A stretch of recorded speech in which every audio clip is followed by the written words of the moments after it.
Catherine Bernardo, enjoy na enjoy nga ngayon mag-relax sa isang resort. Halina't panoorin natin ang buong detalye. Enjoy na enjoy nga ngayon mag-relax si Catherine Bernardo pagkatapos ng kanyang training ng boxing. Feel na feel niya nga ang kanyang OOTD na color green. Ayon nga sa kanyang mga kaibigan ay, sabi ni James Penwell, tara na, sabi din ng kanyang BFF na si Trina, beach fleece.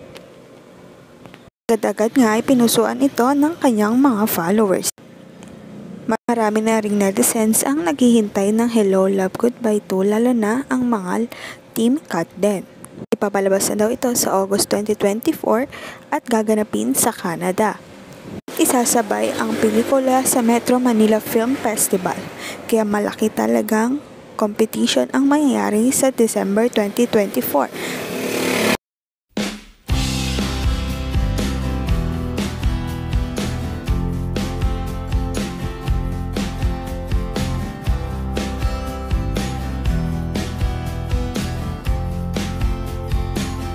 Sa ngayon, maghintay na lamang ng latest update sa Katniel.